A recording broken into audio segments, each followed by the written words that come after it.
अरे क्या किया क्या किया, सारा प्याज जला दिया। हट जाओ, पीछे हट जाओ, मैं करती हूँ, पीछे हटो।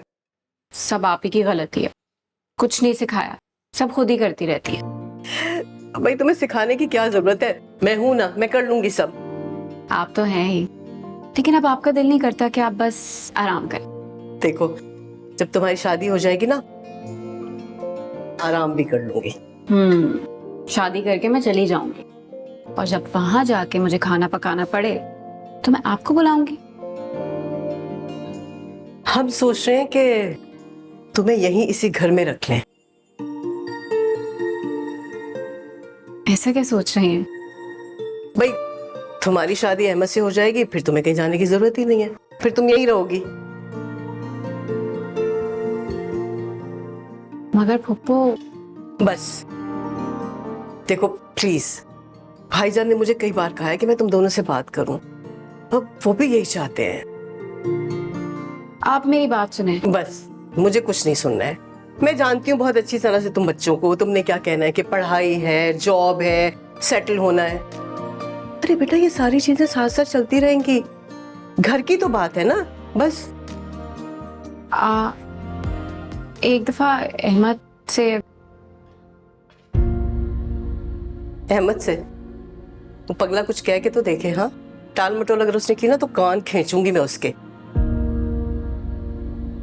मेरा ख्याल है कि कोई एक दफा अहमद से बात कर लेनी चाहिए।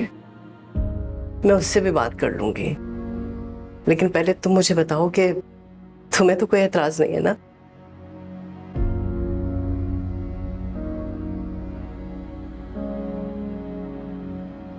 मुझे क्या एतराज हो सकता है पप्पू, मगर क्या मगर? हाँ, अरे बेटा, जब कोई एतराज ही नहीं है तो फिर ये अगर मगर क्या? हाँ, पगली कहीं की। बस अच्छा, इसका भी चूल्हा बंद नहीं किया तुमने।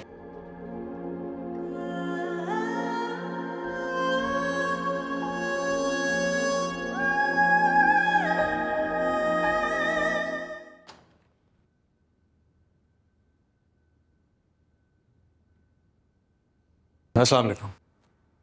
वालेकुम अस्सलाम। तुम्हारा इंतजार कर रही थी, बात करनी है तुमसे। तुम तो बेटा मौका ही नहीं देते, हाथ ही नहीं लगते हो मेरे। जी बोले। वो अहमद, मैंने और तुम्हारे मामू ने एक फैसला किया है। देखो, तुम जानते हो ना बेटा, तुम्हारे अब्बू की डेथ के बाद तुम्हारे मामू ने हमारा कितना ख्याल रखा है, खास तौर पर तुम्हारा। तुम्हें कभी किसी चीज की कोई कमी महसूस नहीं होने दी, बल्कि तुम में और फराह में कोई फर्क नहीं किया उन्होंने कभी। मम्मी, मैं ये जानता हूँ, मगर आप ये सब क्यों कह रही हैं? और मामू से बढ़कर मेरे लिए कोई नहीं है।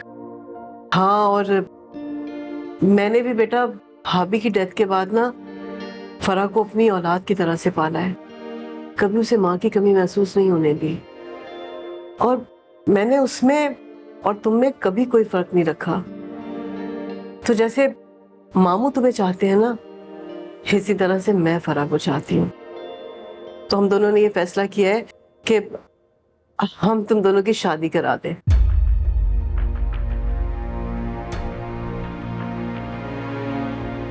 मैं समझा नहीं। फराह और मेरी शादी? हाँ, मेरा मतलब है कि मैं फराह को अपनी बहू बना लूं। मम्मी, आप क्या बात कर रही हैं?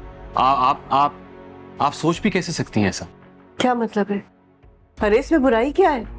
अम्मी, बुराई की बात नहीं है, मैंने फराह को कभी इस तरह से देखा नहीं है। लेकिन शुरू से तुम दोनों के बीच में दोस्ती तो रही है ना? अम्मी, दोस्ती का मतलब ये थोड़ी है कि शादी भी कामयाब होगी, और वैसे भी शादी के लिए और बहुत सी चीजें देखनी पड़ती हैं। एक बात बताएं, इतना बड़ा फैसला आप दोनों ने मिलकर कर लिया और हमसे पूछा तक नहीं। अरे बेटा, फैसला कहाँ किया है, पूछा है।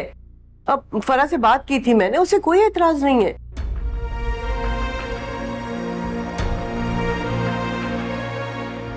अम्मी, फराह ऐसा नहीं कह सकती, आप झूठ बोल रहे हैं यार। तुम माँ से बदतमीजी कर रहे हो। मैं बदतमीजी नहीं कर रहा, मैं सिर्फ ये कह रहा हूं कि फराह ये नहीं कह सकती, वो सब जानती है कि मैं। क्या जानती है? हाँ बोलो, क्या जानती है फराह? छोड़े। अहमद,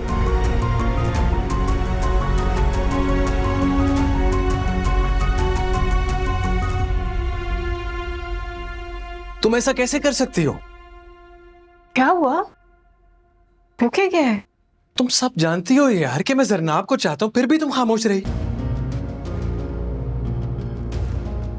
मुझसे ऐसे पूछा गया कि मैं इनकार नहीं कर सकी, और तुम जानते हो ना मैं पप्पू को मना नहीं कर सकती। तो अब कर दो। ऐसा नहीं करूंगी मैं। ठीक है, मैं मना कर चुका हूं। तुम्हारी मर्जी है, तुम कह सकते हो। मुझे समझ नहीं आ रही फराह कि तुमने कुछ क्यों नहीं बोला। अहमद, अगर बाबा तुम्हें बिठा के अब तक की परवरिश का खिराज मांगेंगे तो क्या जवाब दोगे? इनकार कर सकोगे उन्हें? मैं इनकार कर दूंगा।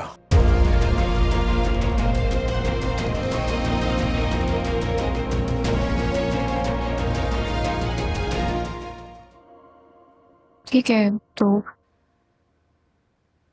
पप्पू और बाबा को बिठा के बात करो, मुझ पे मत चिल्लाओ।